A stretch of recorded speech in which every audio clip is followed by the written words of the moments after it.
ఎంతసేపు ఇదంతా కూడా. ఇది ఈ మొత్తం వ్యవహారం నిజంగా వీడు మర్డర్ చేశాడంటే కూడా ఎవడ గల్లీలు కూడా నమ్మలే.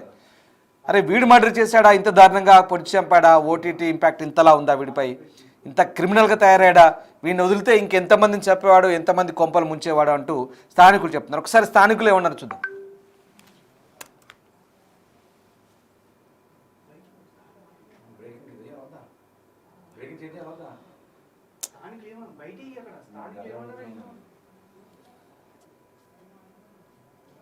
ప్రస్తుతం నేను హత్య జరిగినటువంటి సహస్ర నివాసం వద్దున్నాను. సహస్ర ఇల్లు ఇదే పెంట్ హౌస్లో ఉంటున్నారు. ప్రస్తుతం తాళం వేసి ఉంది ఇంటికి. అయితే ఒకసారి కిటికీ ఓపెన్ ఉంది. ఇంతకుముందే క్లూస్ టీమ్ అధికారులు కూడా రావడం జరిగింది. క్లూస్ టీమ్ అధికారులు లోపల మరికొన్ని ఆధారాలు, ఎందుకంటే ఇక్కడ ఉన్నటువంటి అనేక క్లూస్ అన్నీ కూడా సేకరించే ప్రయత్నం చేశారు. లోపల సామాన్ అంతా కూడా చెల్లా చెదురుగా ఆ రోజు హత్య జరిగిన తర్వాత ఏ విధంగా ఉందో అదే విధంగా ప్రస్తుతం ఇంకా ఉన్నాయి. వీటన్నిటిని కూడా క్లూస్ అంటే ఫింగర్ ప్రింట్స్, నిందితుడికి సంబంధించిన ఫింగర్ ప్రింట్స్ ఏమైనా ఇంట్లో ఉన్నాయనే దానికి సంబంధించి కూడా పోలీసులు క్లూస్ టీమ్ ద్వారా కొన్ని ఆధారాలు సేకరించడం జరిగింది. మొత్తం ఇంట్లో చెల్లా చెదురుగా బుక్స్ అవన్నీ కూడా మనం చూడొచ్చు. ఇంట్లో ఆ రోజు ఏ విధంగా బ్యాగు, ఫ్రిడ్జ్ పైన ఉన్నటువంటి బ్యాగు, బట్టలు అన్నీ కూడా, అంటే సహస్ర నిందితుడి నుంచి తప్పించుకునే ప్రయత్నం చేసినప్పటికీ కూడా 20 కత్తిపోట్లు ఒక్కసారిగా పొడవడం జరిగింది. ఇంట్లో ఉన్నటువంటి వస్తువులన్నీ చెల్లా చెదురుగా పడిపోయిన దృశ్యాలు మనం చూస్తున్నాము. నిందితుడికి సంబంధించిన ఫింగర్ ప్రింట్స్ ఏమైనా ఉన్నాయనే దానికి సంబంధించి కూడా పోలీసులు కొద్దిసేపటి క్రితం ఇంట్లో సోదాలు చేసి ఇక్కడ నుంచి వెళ్ళడం జరిగింది. ప్రస్తుతం ఇక్కడ నుంచి పక్కనే ఉన్నటువంటి బిల్డింగ్ లో ఎవరైతే నిందితుడు బాలుడు, మైనర్ బాలుడు ఉన్నాడో ఆ బాలుడు అక్కడికి వెళ్ళడం జరిగింది. ప్రస్తుతం ఇక్కడ నుంచే ఈ నుంచి దాదాపు ఒక 10 ఫీట్లు అంటే 10-12 ఫీట్ల వరకు కూడా ఉంటుంది. అక్కడికి వెళ్ళడం జరిగింది. ప్రస్తుతం దీనికి సంబంధించే ఏదైతే మొత్తం పోలీసులు ఈ ఫ్లోర్లోనే, అంటే 4th ఫ్లోర్లో బ్లాక్ విండో కనబడుతుందిగా, బ్లాక్ విండో దగ్గర నుంచే నిందితుడు ఈ బిల్డింగ్ దీనికి వెళ్ళడం జరిగింది. ఒకసారి బాలుడు సేమ్ ఇక్కడే హత్య చేసిన తర్వాత ఇక్కడ మొత్తం కంకర ఉంది, కంకర తర్వాత ఒక దిమ్మ ఉంది. ఒకసారి మన అనిల్ చూపించే ప్రయత్నం చేస్తుండే ఏ విధంగా బాలుడు దాంట్లోకి జంప్ చేశాడనే దానికి సంబంధించి. ఇలానే పట్టుకొని ఇక్కడ ఇది పట్టుకొని అందులోకి దుంకే ప్రయత్నం చేసి ఈ విధంగానే అక్కడికి అతను పారిపోయినట్టుగా పోలీసులు గుర్తించారు. ఆ తర్వాత ఆ పైకి వెళ్ళి అక్కడనే ఉండడం జరిగింది. ప్రస్తుతం దీనికి సంబంధించి ఆ విధంగా అక్కడికి వెళ్ళాడు. మళ్ళీ ఒకసారి ఇటువైపు వస్తే ఈజీగా, అంటే ఒక మనిషి ఈ విధంగా తప్పించుకునేందుకు ఈజీ ఆస్కారం ఇక్కడ ఉందని చెప్పేసి కూడా తెలుస్తుంది. ప్రజెంట్ దీనికి సంబంధించి పోలీసులు ఈ క్లూస్ ద్వారానే నిందితుడికి సంబంధించి ఆధారాలు సేకరించడం జరిగింది. ఇక్కడ చాలా దగ్గరగా ఉన్నది, దాదాపు ఒక 2 ఫీట్లు మాత్రమే ఉంది. అక్కడి నుంచి ఇక్కడికి రావడం జరిగింది. మళ్ళీ ఇక్కడ నుంచి అటువైపు వెళ్ళినట్టు పోలీసులు గుర్తించారు. అయితే ప్రస్తుతం చూస్తున్నాం కదా, ఇట్లానే బాలుడు ఆ రోజు తప్పించుకొని ఇక్కడ నుంచి అటు వెళ్ళిపోవడం జరిగింది. కాబట్టి యాజ్ ఇట్ ఈజ్ అదే ఆ రోజు ఏం జరిగిందో ఇప్పుడు మీకు చూపించే ప్రయత్నం చేశాను. పోలీసులు కేసులు అయితే దర్యాప్తు చేస్తున్నారు. ప్రస్తుతం నేను హత్య జరిగినటువంటి సహస్ర నివాసం వద్దున్నాను. సహస్ర ఇల్లు ఇదే పెంట్ హౌస్లో ఉంటున్నారు. ప్రస్తుతం తాళం వేసి ఉంది ఇంటికి.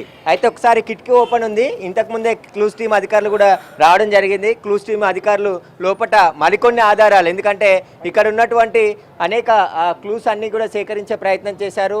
లోపల సామాన్ అంతా కూడా చెల్లా చెదురుగా ఆ రోజు హత్య జరిగిన తర్వాత ఏ విధంగా ఉందో అదే విధంగా ప్రస్తుతం ఇంకా ఉన్నాయి. వీటన్నిటిని కూడా క్లూస్ అంటే ఫింగర్ ప్రింట్స్, నిందితుడికి సంబంధించిన ఫింగర్ ప్రింట్స్ ఏమైనా ఇంట్లో ఉన్నాయనే దానికి సంబంధించి కూడా పోలీసులు క్లూస్ టీమ్ ద్వారా కొన్ని ఆధారాలు సేకరించడం జరిగింది. మొత్తం ఇంట్లో చెల్లా చెదురుగా బుక్స్ అవన్నీ కూడా మనం చూడొచ్చు. ఇంట్లో ఆ రోజు ఏ విధంగా బ్యాగు, ఫ్రిడ్జ్ పైన ఉన్నటువంటి బ్యాగు, బట్టలు అన్నీ కూడా, అంటే సహస్ర నిందితుడి నుంచి తప్పించుకునే ప్రయత్నం చేసినప్పటికీ కూడా 20 కత్తిపోట్లు ఒక్కసారిగా పొడవడం జరిగింది. ఇంట్లో ఉన్నటువంటి వస్తువులన్నీ చెల్లా చెదురుగా పడిపోయిన దృశ్యాలు మనం చూస్తున్నాము. నిందితుడికి సంబంధించిన ఫింగర్ ప్రింట్స్ ఏమైనా ఉన్నాయనే దానికి సంబంధించి కూడా పోలీసులు కొద్దిసేపటి క్రితం ఇంట్లో సోదాలు చేసి ఇక్కడ నుంచి వెళ్ళడం జరిగింది. ప్రస్తుతం ఇక్కడ నుంచి పక్కనే ఉన్నటువంటి బిల్డింగ్ లో ఎవరైతే నిందితుడు బాలుడు, మైనర్ బాలుడు ఉన్నాడో ఆ బాలుడు అక్కడికి వెళ్ళడం జరిగింది. ప్రస్తుతం ఇక్కడ నుంచే ఈ నుంచి దాదాపు ఒక 10 ఫీట్లు అంటే 10-12 ఫీట్ల వరకు కూడా ఉంటుంది. అక్కడికి వెళ్ళడం జరిగింది. ప్రస్తుతం దీనికి సంబంధించే ఏదైతే మొత్తం అది పోలీసులు ఈ ఫ్లోర్ లోనే అంటే 4th ఫ్లోర్ లో బ్లాక్ విండో కనబడుతుందిగా, బ్లాక్ విండో దగ్గర నుంచే నిందితుడు ఈ బిల్డింగ్ దింకి వెళ్ళడం జరిగింది. ఒకసారి ఆ బాలుడు సేమ్ ఇక్కడే హత్య చేసిన తర్వాత ఇక్కడ మొత్తం కంకర ఉంది, కంకర తర్వాత ఒక దిమ్మ ఉంది.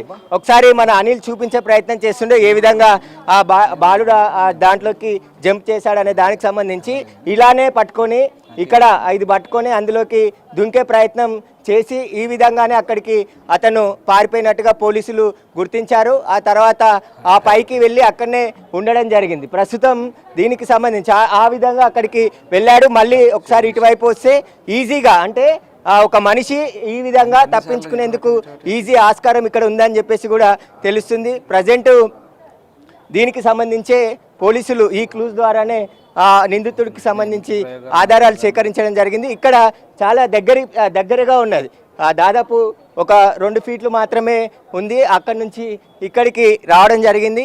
మళ్ళీ ఇక్కడి నుంచి అటువైపు వెళ్ళినట్టు పోలీసులు గుర్తించారు. అయితే ప్రస్తుతం చూస్తున్నాం కదా, ఇట్లానే బాలుడు ఆ రోజు తప్పించుకొని ఇక్కడ నుంచి అటు వెళ్ళిపోవడం జరిగింది. కాబట్టి యాజ్ ఇట్ ఈజ్ అదే ఆ రోజు ఏం జరిగిందో ఇప్పుడు మీకు చూపించే ప్రయత్నం చేశాను. పోలీసులు కేసు అయితే దర్యాప్తు చేస్తున్నారు. ప్రస్తుతం నేను హత్య జరిగినటువంటి సహస్ర నివాసం వద్దున్నాను. సహస్ర ఇల్లు ఇదే పెంట్ హౌస్ లో ఉంటున్నారు. ప్రస్తుతం తాళం వేసి చూసారుగా ఎంత దారుణమైన స్కెచ్ వేశాడు ఆ హంతకుడు. మొత్తం వ్యవహారం ఎలా జరిగింది, ఎలా ఇంట్లోకి చొరబడ్డాడు, ఎలా తప్పించుకున్నాడు, కంప్లీట్గా మా టీం బిగ్ టీవీ టీం మొత్తం కళ్ళకు కట్టినట్లుగా సినిమాటిక్గా మీకు సీన్ మొత్తం రీక్రియేట్ చేసి చూపించింది. రిస్క్ అయినప్పటికీ కూడా బిగ్ టీవీ క్రూ అంతా కూడా మీకు ఎలా జరిగిందనేది స్పాట్ నుంచి కంప్లీట్గా సీన్ రీక్రియేట్ చేసి చూపించిన పరిస్థితి. సో అది ఇంట్లోకి వచ్చాడు, అంతే ఈజీగా వచ్చాడు, అంతే ఈజీగా వెళ్ళాడు. ఆ సమయంలో చాలా అగ్రెసివ్గా ఉంటారు కాబట్టి తెగింపు, ఆ తెగింపు అని ఉంటుంది. వచ్చేటప్పుడు మళ్ళీ వెళ్ళిపోయేటప్పుడు అంతే తెగింపుతో పని పూర్తిగా ఇచ్చుకొని వెళ్ళిపోయాడు. సో అది ఓవరాల్గా ఈ మొత్తం వ్యవహారానికి సంబంధించి ప్రస్తుతం